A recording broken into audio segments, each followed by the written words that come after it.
Halo semua, kali ini kita akan membahas tujuan yang kelima dan keenam. Tujuan yang kelima kita akan melihat hubungan daripada tujuan audit di kelas transaksi dan juga tujuan audit di kelas saldo akun. Mari kita lihat terlebih dahulu hubungannya. Jadi kalau kalian masih ingat, ya, untuk asersi di kelas transaksi itu ada 6 ya. Nih, occurrence, completeness, accuracy, posting, summarization, classification, timing. Nah, setiap 6 tujuan ini itu sebenarnya ada hubungan langsung ya, hubungan langsung dengan 6 tujuan audit di saldo akun.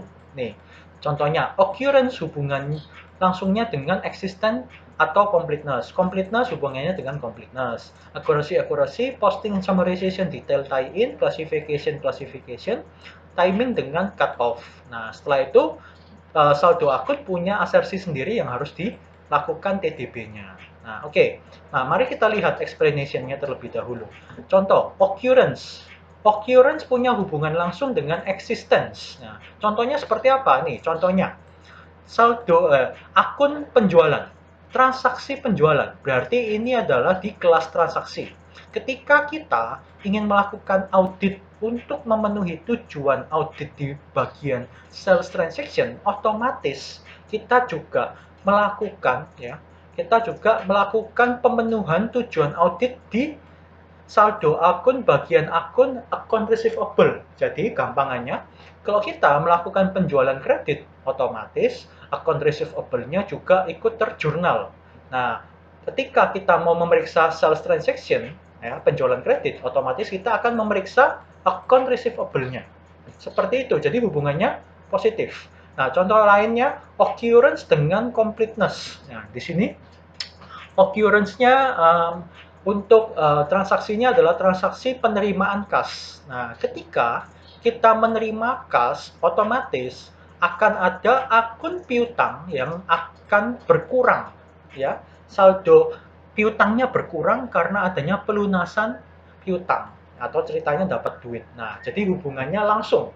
Karena ketika kita memeriksa mengaudit cash receipt, otomatis akun piutang ini akan terperiksa ya, secara otomatis. Jadi itu maksudnya hubungan langsung. Nah, completeness juga ada sendiri contohnya, akurasi sama ya dan seterusnya. Ini adalah hubungan langsungnya maksudnya.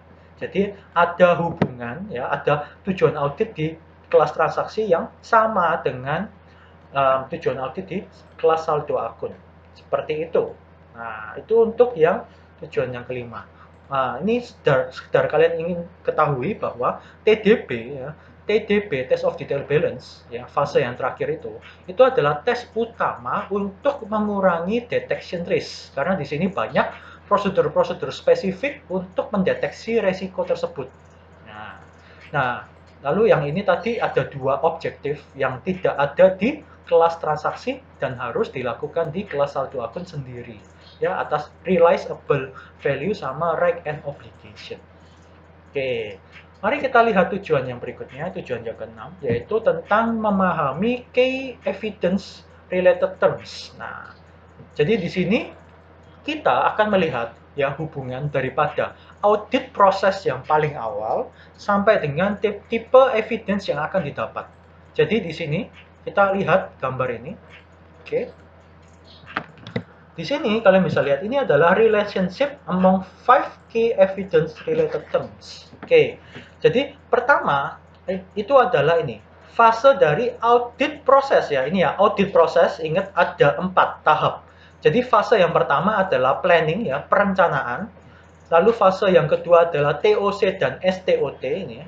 TOC, STOT ya. Oke, saya tulis saja di sini plan. Yang pertama itu plan, yang di sini yang kedua adalah TOC dan STOT. Ya, setelah itu ini audit proses ya. Setelah itu berikutnya adalah AP ya, sorry. AP dan TDB ya, atau lebih ke arah TDB-nya. Setelah itu baru completion ya, di mana sampai dengan audit report-nya terbit. Ini adalah 4 fase dari proses audit ya. Jadi yang pertama plan, kedua TOC STOT, ketiga APTDB, yang keempat completion. Ya, jadi dari audit proses ini nanti kita akan melihat masing-masingnya. Untuk audit objektif, tipe tesnya evidence decision sama tipe evidence. Oke, kita lihat. Untuk fase audit dari perencanaan dan desain audit approach pendekatannya. Tidak ada audit objektifnya, karena ini masih dalam hal perencanaan, tapi ada tipe tesnya. Nah, tipe tes ini yang mana? Nah, tipe tes ini yang 5 ya, yang paling awal 13.1 ini ada 5 tipe. 5 tipe itu adalah Risk Assessment Procedure, TOC, STOT, AP, sama TDB. Ya, ini adalah 5 tipe itu. Oke, mari kita lihat lagi. Nah, tipe tes untuk perencanaan itu adalah Risk Assessment Procedure. Nah, di sini kita akan mengetahui pemahaman bisnis klien sama industri, ya, memahami internal control, memahami planning analytical procedure. Nah, seperti itu. Lalu audit evidence decision, ya. Evidence decision itu adalah yang ini. Evidence decision itu adalah, nah ini, evidence decision itu adalah audit prosedur spesifik apa yang dipakai, ya, sampel size-nya seberapa besar, item to select apa saja, waktunya kapan dilakukan, ya. Jadi itu adalah evidence decision.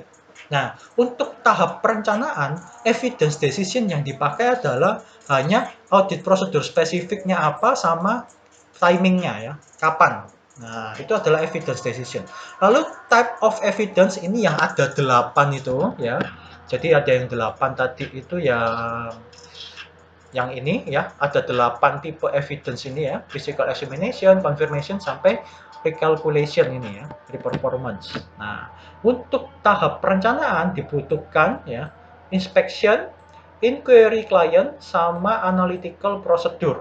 Nah, di sini tipe bukti yang akan didapatkan dijalankan.